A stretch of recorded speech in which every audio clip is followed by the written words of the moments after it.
Boa noite, pessoal. Como é que vocês estão? Espero que todo mundo esteja muito bem. É o seguinte, pessoal, então hoje nós vamos iniciar então esse curso aí de extensão. Vai ser só mais ou menos uma introdução sobre um dos maiores impérios da antiguidade aí, né, o Império Egípcio, né, para fazer essa extensão aí que eu estou precisando fazer. Então eu te peço, você que está assistindo esse vídeo aí, que comece a comentar aí embaixo, fazer alguns comentários, para que eu possa printar, né, os comentários de vocês para poder depois colocar lá no meu trabalho, lá no trabalho de extensão, tudo certinho. Então eu te peço aí, me ajuda, meu amigo, meu irmão, minha família aí que estiver assistindo, por favor, comenta aí embaixo, aí no chat ao vivo, porque eu vou estar printando aí os comentários de vocês para estar colocando mais aí na frente no relatório que eu preciso fazer aí. Então, vamos deixar, né, de embromação e vamos começar a falar sobre o Egito Antigo. Vão ser só 15 minutinhos, né, de explicação, mas eu quero trazer alguma coisinha para vocês aí sobre esse povo aí que é milenar, né? É um dos povos mais antigos da antiguidade, né? A história deles remete lá a 3.200 a.C., né? Então você faz as contas aí, é um império milenar, né? Um império muito antigo. Então, a história do Egito ela é dividida em três partes. Ela é um antigo império, o médio império e o novo império, né? E o antigo império ele inicia lá em 3.200, como eu já falei, né? Lá em 3.200 antes de Cristo, né? Para vocês terem uma noção de quão antigo é o império e o reino, né? O reino dos egípcios. Cleópatra está mais próxima de nós do que da construção das pirâmides, né, ali de Gizé, né? De tão antigo que é, né, o reino dos egípcios. Ela está em questão de data mais próximo de nós do que da construção das próprias pirâmides do povo dela, né? Então, acho que é o importante a gente já iniciar pelaquilo que é mais evidente, né? As pirâmides. O que são as pirâmides, né, do Egito? Na verdade, as pirâmides, elas entram aí na questão da adoração e da admiração, de certa forma, e da preocupação dos egípcios com a questão da morte, né? As pirâmides, elas na verdade são grandes túmulos onde os faraós e líderes, né, do Egito eram sepultados, né? Era uma casa eterna. Para vocês terem uma noção dessa importância que eles davam para a vida eterna, é que as casas, né, habituais onde eles moravam enquanto eles estavam vivos eram feitas de tijolos de adobe, que eram tijolos muito, como eu posso dizer, de má qualidade, e que com o tempo sumiram. A maioria deles já sumiram de tão ruim que era feito as casas habituais, né, dos egípcios, desde a alta escala, né, desde dos sacerdotes, dos faraós, etc., até os camponeses, os agricultores, as casas eram feitas de adobe. Já os templos, as grandes pirâmides e tudo mais, onde se tinha a mentalidade que se iria morar para sempre, seria a morada eterna, né, depois do pós-morte, eram construídas com pedra, era construída com ornamentos, era algo bem feito, porque era a casa eterna, era lá onde a pessoa ela viveria pela eternidade, né? Então nós temos ali no Vale de Gizé, né, lá as pirâmides de Gizé, né, as três pirâmides mais imponentes, né, a de Quéops, Quefren e Miquerinos. São as três mais evidentes ali, né, que a gente consegue observar, né? Bom, o que nós podemos observar também no Egito era a importância que eles davam, né, para a questão da irrigação e da drenagem da água do Nilo. Para início de conversa, a gente pode dizer que o rio Nilo, era a fonte de vida do Egito. O Nilo ele é um rio que ele corre no meio do deserto. É um rio que traz vida no meio do deserto. Então toda a extensão do Nilo, se você for olhar no mapa, ele é uma extensão de área verde nas suas margens. Diante de todo aquele deserto ali, nós temos aquele rio passando e nas margens nós temos vida, né? Então a vida no Egito era dependente do Nilo. Se nós formos observar, desde para tomar água, lavar roupa, plantar, tudo, basicamente quase tudo para os egípcios no estilo de vida e sobrevivência estava no rio Nilo, né? Então eles precisavam, de certa forma, lidar com as enchentes do Nilo e com a seca do Nilo. Então eles tiveram muitas ideias, tiveram muitas coisas que eles utilizaram para fazer a irrigação, para fazer a drenagem dessa água, para fazer a nivelação dessa água, para que eles pudessem plantar, né? Os egípcios são pioneiros nessa questão, né? Porque o Nilo ele é muito instável. Uma hora ele estava muito cheio, uma hora ele estava seco, uma hora estava muito baixo o nível da água. Então eles precisavam, né, dessa irrigação e dessa drenagem. A agricultura, né, do Antigo Egito era basicamente baseada na agricultura, né? Como eu falei, né, o Nilo ele nasce ali na Etiópia, né? E deságua lá no Mediterrâneo, no delta. O que é o delta? É a abertura do rio. O rio se abre enquanto ele, né, está chegando perto do Mediterrâneo, ele se abre e ali se faz o delta do Nilo. Foi no delta do Nilo, na região de Gósen, por exemplo, para os irmãos aí que estão assistindo, que o povo de Israel se foi alocado, né, quando José trouxe os seus irmãos, né, para o Egito, e ali o povo de Deus cresceu, né. No início tinha dois Egitos, né? No início não era essa coisa que esse reino unificado, né? Nós tínhamos o Baixo e o Alto Egito, tanto que havia uma coroa para o rei do Alto Egito e para o rei do Baixo Egito, né? No Egito nós temos basicamente, agora falando novamente das pirâmides, mais de 123 pirâmides, né? A maior das pirâmides é a de Quéops, lá em Gizé, né? Com 230 metros de largura, né? E essas pirâmides, né, de Gizé, elas são as únicas maravilhas do mundo ainda de pé, né? Essas pirâmides aí de Gizé. Uma curiosidade é que o criador, um dos criadores, né, desenvolvedores, né, dessa ideia das pirâmides foi Imhotep. Eu acho que esse nome você se lembra do filme da Múmia, né? Imhotep era um vizir. O que era um vizir? Era tipo um vice-presidente do faraó que cuidava das questões administrativas.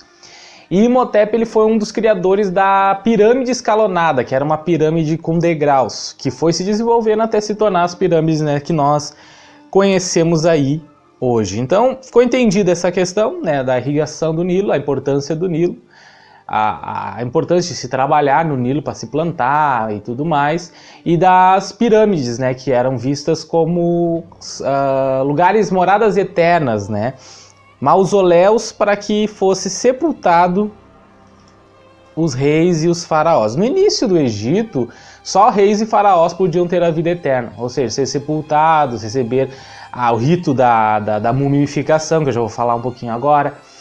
Mas mais para frente houve uma unificação dessa cultura, né? Houve essa permissão para que as pessoas de classe mais baixa pudessem também ser mumificados e colocados, né, numa tumba, né.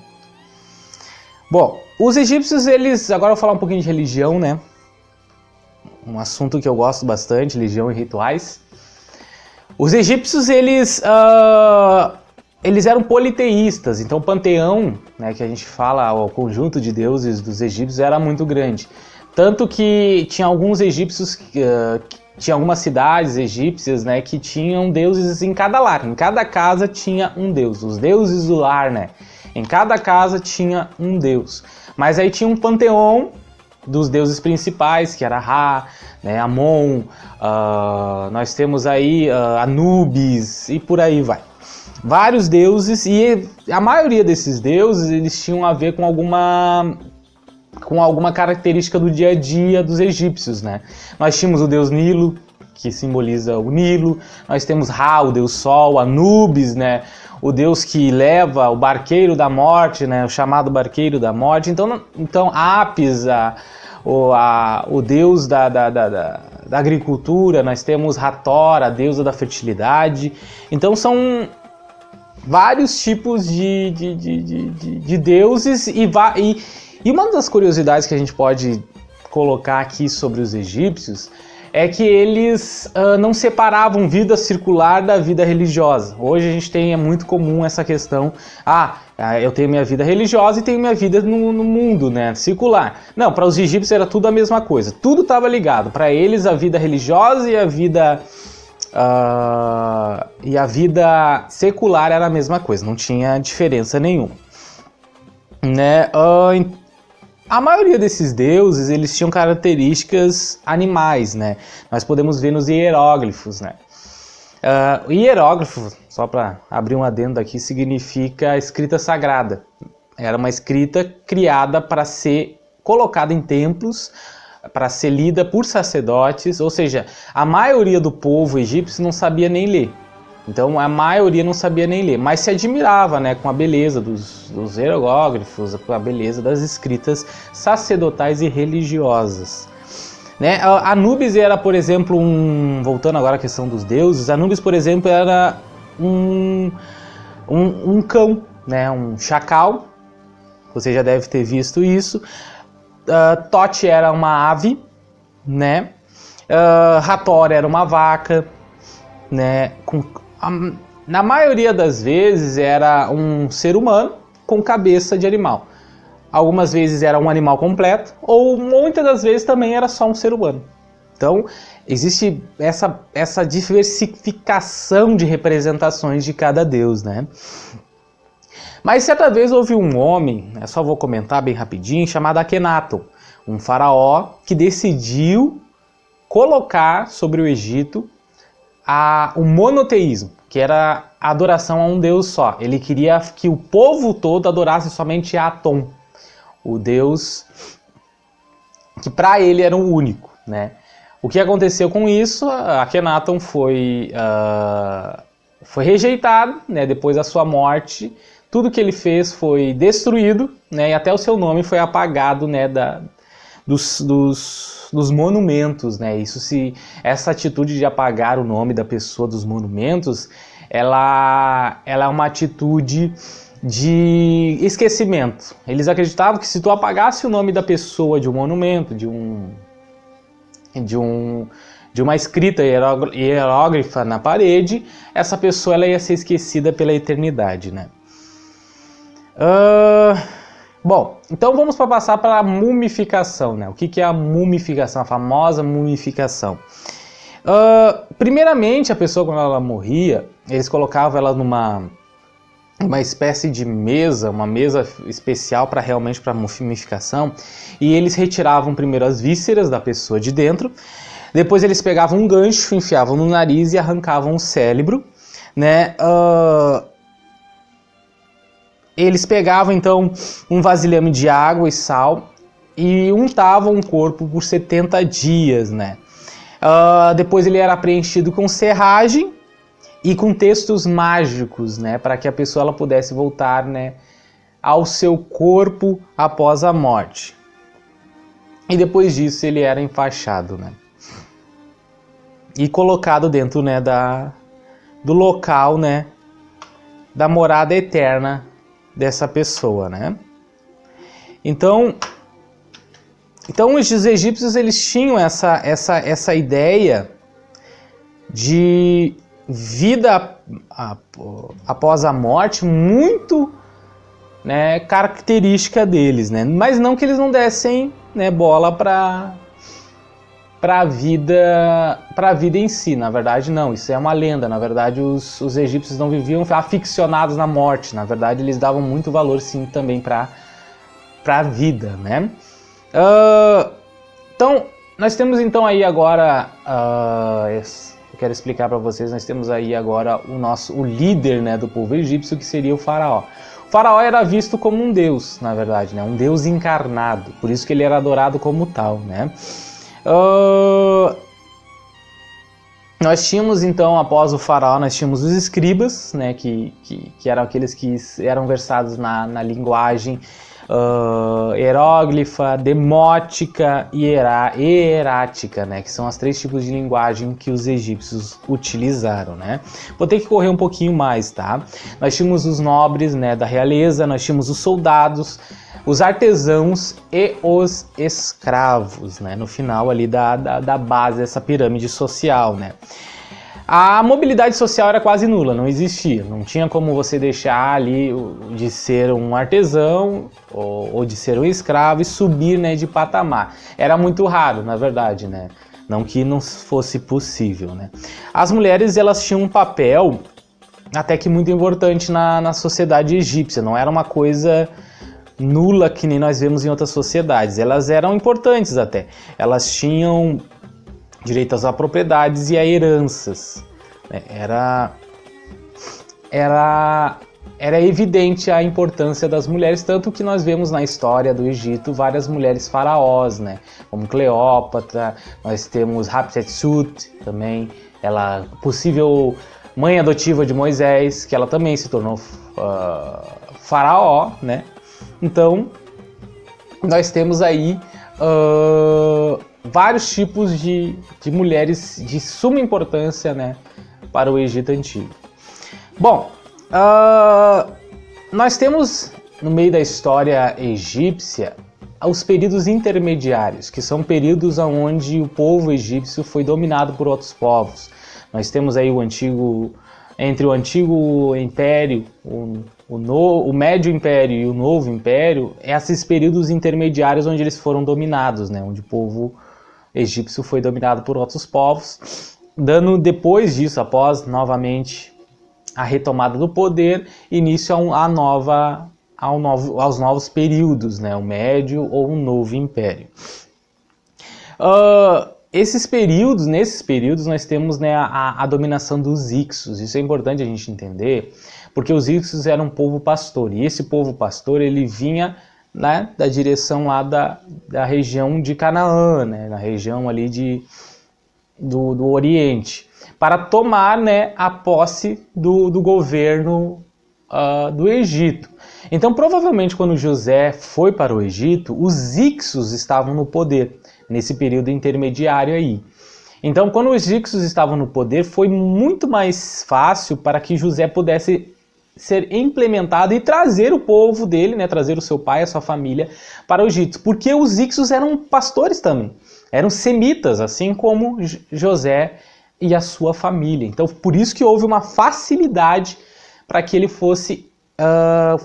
estivesse, né, entrando ali no Egito com a sua família, né, e se estabelecendo. O que acontece? Depois de muitos anos, os Hyksos saem do poder, o povo egípcio toma o poder de novo, e o faraó da época, né, do Êxodo, da época de Moisés, não conhecia, né, José, não tinha conhecimento de José porque ele não era mais Hykso. Essa é uma das hipóteses. Ele não era mais Hykso, e por ele não ser mais Hykso, ele não reconheceu, né, que o povo de José ali, o povo israelita, o hebreu, era um povo como o dele, né? Era um povo, na verdade, estrangeiro ali no meio do povo dele, né? Bom, por final, então os romanos eles tomam controle do Egito, né? E após isso, nós temos a dominação árabe, e após todas essas dominações, logo depois do Novo Império, nós temos o fim, né, aí do Império, da história do Antigo Egito, né? O Egito hoje, ele, na verdade, é a maioria muçulmana, né? Os egípcios, né? Há poucas, né, evidências do povo ali, no caso, no habitual, no dia a dia do povo.